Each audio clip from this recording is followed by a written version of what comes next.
detective is chasing a serial killer. This killer was responsible for the murder of 10 women and the kidnap of another whose whereabouts are unknown. And chasing him is Detective Choi, but he realizes he can't keep up, so he fires a shot.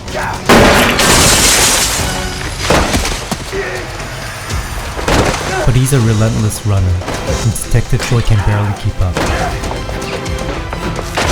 The murderer reaches the rooftop, but he meets a dead end, and is finally cornered by Detective Choi.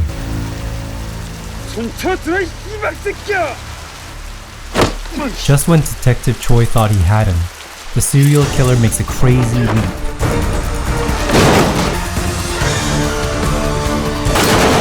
And drops. That drop should have broken all bones in his body, but the serial killer is nowhere in sight. And he carefully follows his blood trace that leads him into a dark alley. And he discovers a stain on the wall. He's got him. But he suddenly appears from the side and stabs him.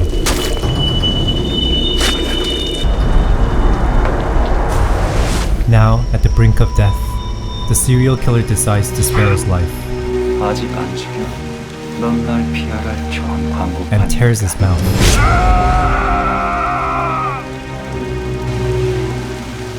Detective Choi fails to arrest the serial killer and out of desperation shoots into the dark alley. But he's long gone. 17 years later, Detective Choi was sleeping in at his mother's car wash center and is woken up by a phone call. 예, 형구야. Oh, 전화 받아. 한밤중이네. 한밤중이야. 매지 엄마. 에이구, 전화나 받아. and the caller tells him to turn on the TV. 뭘 켜?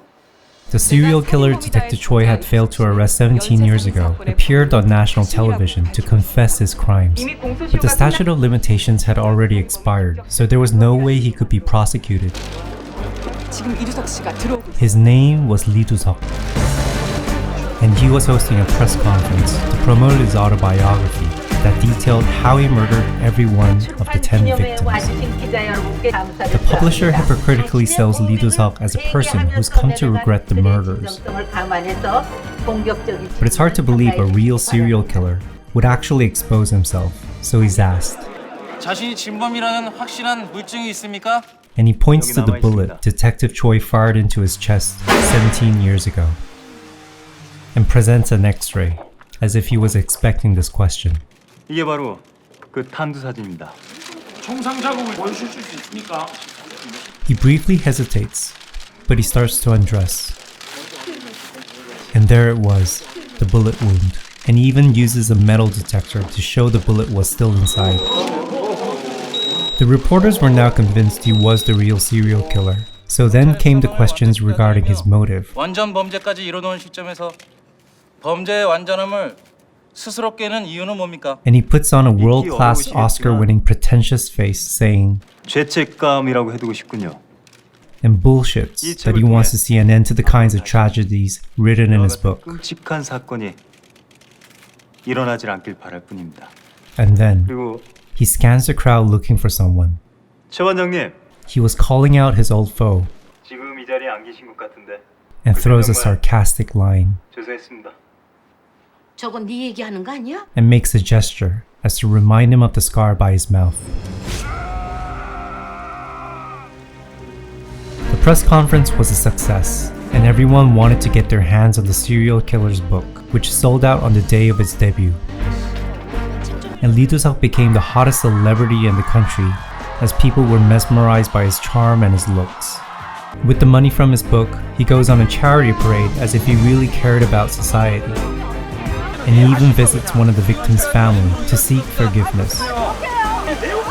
After a long wait, the victim's father appears and confronts his daughter's murderer. And Lee Do-seok slowly unveils his malicious smile. Everything was just a show.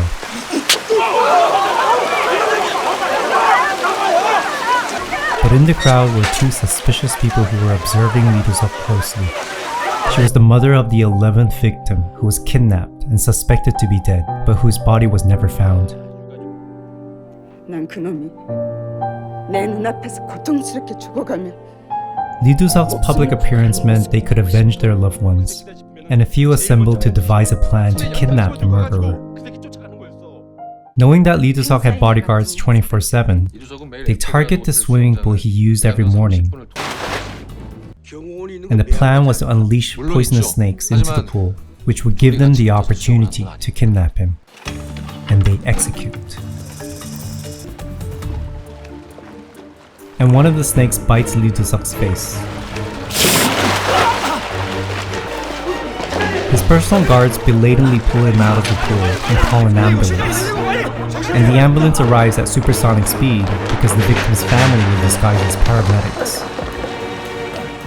And just when they were about to leave, oh shit, real paramedics arrived. Say something. 용산구요.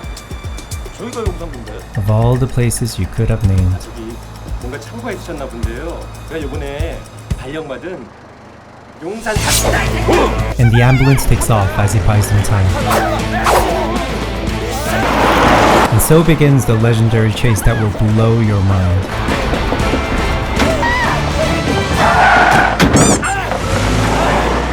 But Detective Choi was nearby, and he's briefed with the kidnapping. And he joins in on the chase.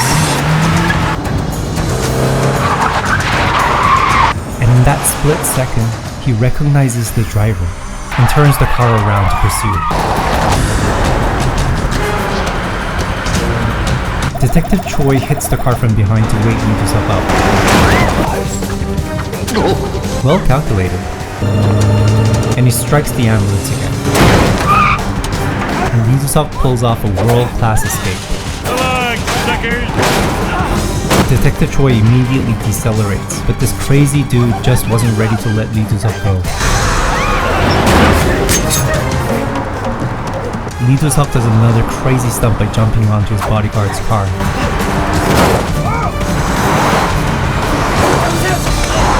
But then backup strikes from the side. And instead of stopping the car, his bodyguards intelligently decide to keep on driving as if they're the ones who want him dead. And the nutjob decides to go for round 2.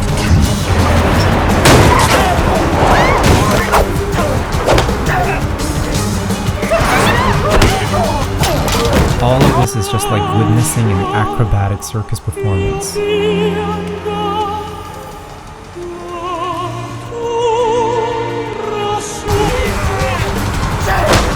So the bodyguard gets roadkill. And just when the two were about to get roadkill too, another death-defying save. Wow. And the ambulance makes a quick stop. He's back where he belongs.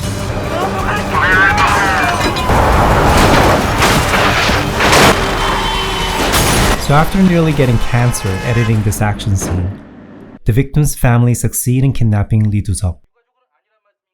And they start to interrogate him. And the mother approaches to ask what happened to her daughter. 내 딸 알지? 정수연 어떻게 했어? But suddenly, the lights go out. One of them takes his phone out. But something was moving in the dark. And this mysterious man saves Lee Do-seok. But why? Who is he? This anonymous man leaves a warning behind. The next day, for some reason, Lee Do-seok lies about his kidnappers. It's unclear as to why he's lying, but his deception shows that he's hiding something. 그럼 다음 주 국민 토론 참석도 차질 없으신 건가요? 물론입니다. The next week, the two face each other at a broadcasting station. 야, 씨발아, 네가 연예인이냐? 반장님, 좀 늦으셨네요. And so started the live debate. 당신하고 나하고 처음이자 마지막. 원래 이 삶이란 게 말은 아주 잘하시네요. And when they opened the floor to the audience for questions, a person who called himself Jay started to ask these random questions. 제이라고. 최 반장님이 100m를 몇 초에 뛰는지 아세요? But strangely, unlike Lee Do-seok, this person 최 knew. 반장님 소식적에는 100m를 12초까지 끊었다고 하시더라고요. And as the moderator tells Jay to get to the point, Jay closes in on Lee Do-seok. 아 예. 이두석 작가님, 네? 제가 왜 이런 질문하는지 진짜 모르시나요? 진짜 모르겠는데요. 지금까지 내가 안 잡힌 이유니까. 예? 이두석 쇼하지 마라. Jay's word throws everyone into confusion, and Detective Choi dashes out to trace the phone call. 아까 그 새끼 발신 주소 But one member of the victim's family, who didn't see the debate, was outside the building ready to assassinate Lee Do-seok. Will Lee Do-seok die? 권리가 있지만 And will they find out who Jay is? With an additional running time of 1 hour, the confession of murder takes a huge twist from this point as the genre drastically changes. Director Chung Byung-gil has said that the creation of this movie started from a simple question after watching director Bong Joon-ho's masterpiece, Memories of Murder. What if a serial killer, after the statute of limitations, suddenly appears and publishes a book? How would society react if he was handsome, if he donated to charity and sought forgiveness? Would the real world be any different?